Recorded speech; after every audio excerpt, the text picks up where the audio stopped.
Ayo, what's up? Welcome back din sa ating channel dito sa Box TV.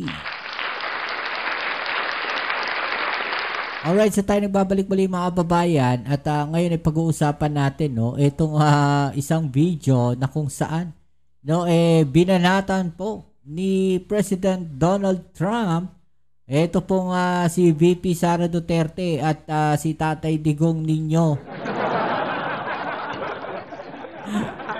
Kawawa mga kababayan doon po sa kanilang meeting netong ating Pangulong Bongbong Marcos diyan po sa US talaga naman mga kababayan sinupalpal itong si dating Pangulong Duterte at ito pong si VP Sara Duterte.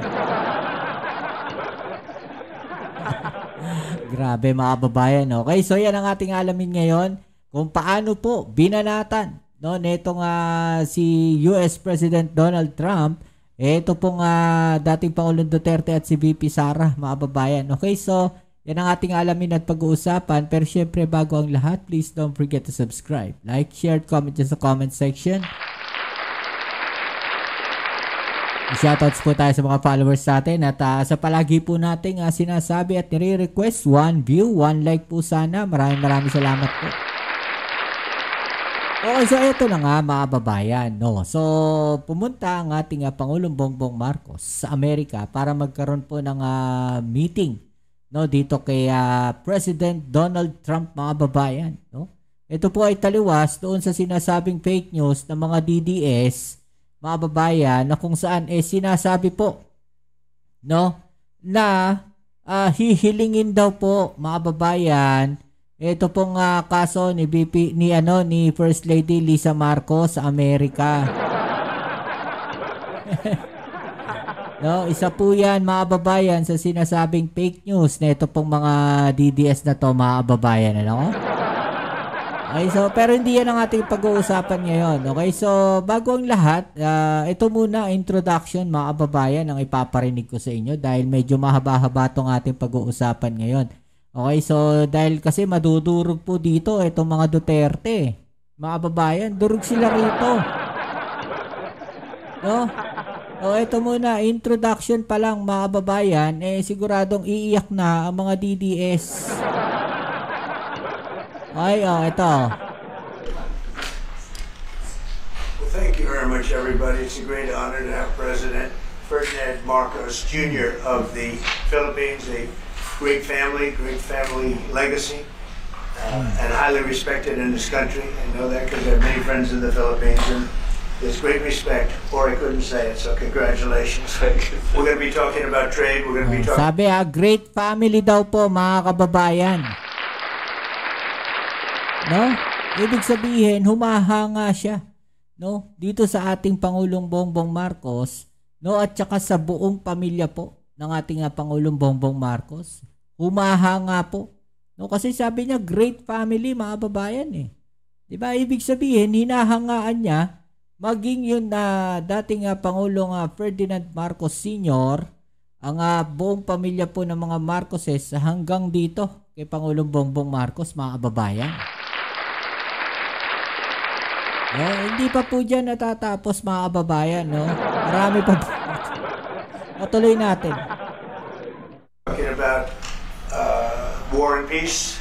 They're a very important nation militarily, and we've had some great drills lately. We're back with them. I think I can say that the last administration was not getting along with them too well. They didn't get along with. Sino yung last administration? Dating Pangulong Duterte. Ano sabi? Ulitin natin mga babayan Last administration was not getting along with them too well. It's great respect, or I couldn't say it, so congratulations. We're going to be talking about trade. We're going to be talking about war and peace. They're a very important nation militarily, and we've had some great drills lately. We're back with them. I think I can say that the last administration was not getting along with them too well. Ibig sabihin, walang magandang relasyon yung Amerika at saka yung dating administrasyon mga kababayan. Kaya nga galit na galit si VP Sara Diba? sa Amerika, yung sabi niya, anong ginagawa, parang anong gagamitin natin ng mga missile system. Diba? Yun yung binabanatan ni BP Sara. Diba? Pero hindi niya sinita yung tatay niya, mga babayan, nung sinabi, no, na gustong gawing probinsya ng China ang Pilipinas. Yan ba yung mga taong makabayan? Yan ba yung mga taong mahal ang bansa? Yan bang mga ganyang klaseng tao na ibebenta ang Pilipinas sa China? Diba?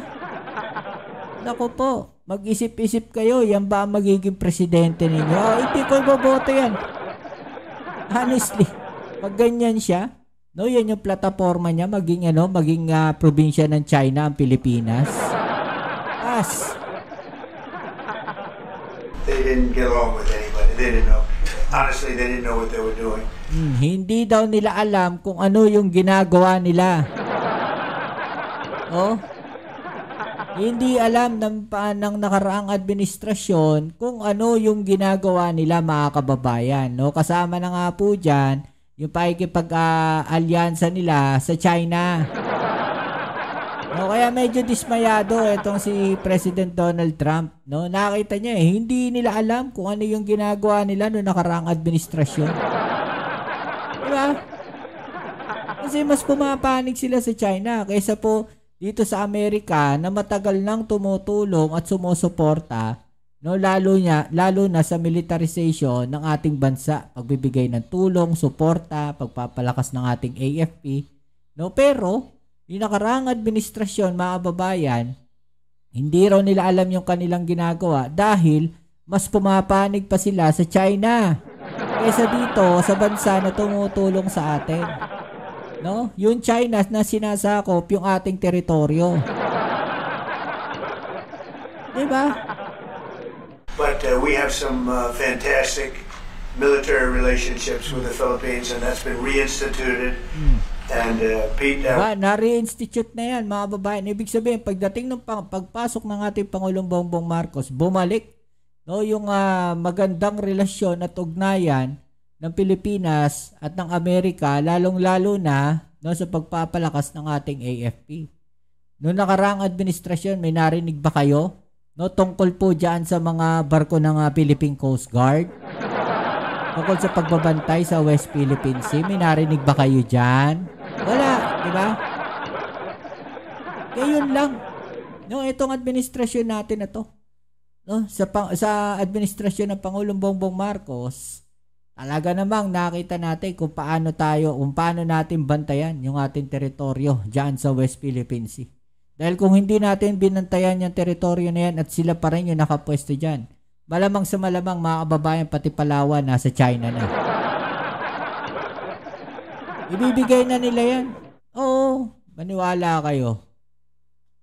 I would say that you couldn't be happier, right, with the relationship. Great partner. So I just want to say it's an honor to have you. We're going to talk about trade today, and we're very close to finishing a trade deal, big trade deal actually, and we do a lot of business with you. It's a lot of income coming in for both groups. But I was surprised to see the kind of numbers. They're very big, and they're going to get bigger under what we're doing and what we're proposing. Ibig sabihin, mas marami pa po silang pag-uusapan dito, mga babayan, na papabor po sa ating bansa. Okay, so eto, mga babayan, yung sinasabi ko. Yung sinabi ni President Donald Trump. Ayan, o, ano sabi dito, mga babayan? Talaga naman binanatan po yung nakaraang administrasyon. Ano sabi? It's not your fault. It's the President's fault, mga babayan. Muling pinagtibay ng Pilipinas at Amerika ang maganda nitong relasyon sa gitna ng pulong nila Pangulong Bongbong Marcos Jr. at US President Donald Trump sa Washington, D.C. Diba? Pero ayon kay Trump, dati na nagkaproblema ang Pilipinas sa isang dating Pangulo na mas pumapabor daw sa China. Diba? Kilala nyo na yan, mga kababayan, kung sino yan. Diba? Hindi na niya pinangalanan ang nasabing Pangulo. Dagdag pa ni Trump, wala namang masama kung gusto ng Pilipinas na makipag-ugnayan sa China. Pero mahalaga raw ang alyansa ng ating bansa sa Amerika. Totoo yan, mga babayan. No? Dahil yung China, wala namang ibang ginawa yan kundi sakupin yung West Philippine Sea. Na gustong-gusto naman na itong mga DDS na to, mga kababayan. Siguradong maglalayasan talaga ay dito sa Pilipinas pag nandito na yung puwersa ng Amerika. Ngayon nga lang, iyak kayo ng iyak, nandito yung puwersa ng Amerika. Missile system ng Amerika, nag-iiyakan kayo. Diba ayaw ninyo? Bakit? Mas gusto ninyo na sinasakop tayo ng China dyan sa West Philippine Sea? Mas pabor kayo sa ginagawa ng China? No, yung pangaharas ng China, mas pabor kayo sa kanila? Yan sabi dito, ni Donald Trump, dati na nagkaroon ng Pilipinas sa isang dating pangulo na mas pumapabor sa China. Diba? Ibig sabihin, yung nakaraang administrasyon, mga babayan, no? Malaking problema ang ginawa. Ayan, no? You had a country that was tilting towards China for a period of time. And I just don't think that would have been good for you. So, ibig sabihin, nakasama daw po yan, mga babayan. Okay, so panoorin natin, no, itong sinasabi ni VP Sara Duterte. Ano sabi niya, mga babayan? Aanhin daw natin, no, yung mga missile system. Ito, pakinggan muna natin to, mga babayan. Foreign policy. Foreign policy. It is stated in our constitution that we should have an independent foreign policy. That do not lean to a foreign power. Okay, so independent foreign policy daw, mga babayan, that do not lean into foreign power, mga babayan. No? Anong ginawa ng tatay niya? Anong ginawa ng dating Pangulong Duterte? Hindi ba nag-lean sa China, mga kababayan? Diba? Gusto pa nga nilang ibigay sa China yung Pilipinas. Diba? Sino ngayon yung nagsasabi ng kasinungalingan dito, mga kababayan? No? Nakikita natin, mga kababayan, na parang hindi alam ni VP Sara kung ano talaga yung kanyang mga sinasabi. Diba? Kontra doon sa sinasabi ng tatay niya, yung sinasabi niya ngayon para lang masira yung administrasyon ngayon. Ito naman mga tanga-tangang mga DDS, yung mga bobong mga DDS, sorry for the word, No? Hindi nila nakikita yun. Hindi nila naiintindihan yun. Dahil nandun lang sila eh. Kung ikaw nakafocus lang doon sa sasabihin ng isang tao na iniidolo mo, no? Kumbaga, halos diehard ka talaga. No, yun lang yun nasa isip mo. Yun lang yung papasok sa utak mo. Wala nang iba. No, kahit pa mali yun sabihin yan, yun ang magiging tama para sa'yo. Diehard ka nga eh. Diba? That do not favor US or do not favor China. Yan. Do not favor US or do not favor China, mga babayan, sabi niya. Pero yung tatay niya, nag-favor sa China at nag-against sa US. Di ba? Mali na naman siya doon. Ang dami, di ba? Ano lang ang example natin kasi yan naman ang reality natin. Reality talaga yon na yung tatay niya nag-lean sa China. Ang dating Pangulong Duterte, mas pumabor sa China, mga kababayan. Diba? Tayo, kaalyado natin yung Amerika. Matagal na, mga kababayan. Pero ngayon lang ata tayo pumanig sa China nung panahon ng dating Pangulong Duterte. Diba?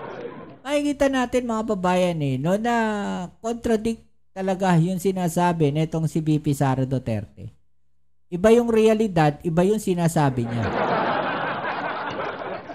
Diba? O ano sabi? Huwag na natin tapusin yan, mga babayan, dahil ahaba talaga yung usapan natin.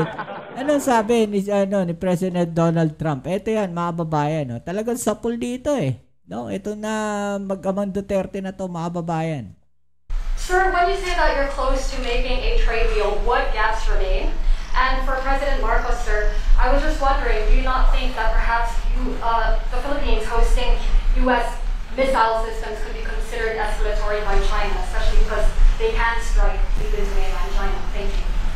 Well, it's an honor to be with this gentleman. You know, I've known him, and I've known his family, actually, but I've known him. And I assume you're from the Philippines? Are you from the Philippines? Yes, sir. That's good. You're very lucky to be from the Philippines. It's a great place. But we have a very good relationship. I mean, I know you had some problems with another president, and it was not your fault. It was the president's fault. And the country was maybe tilting toward China, but we untilted it very, very quickly. But nag-tilt daw sa China, buti na untilt daw nila kaagad, mga babayan. No? Kasi nagpalitan na yung administrasyon eh.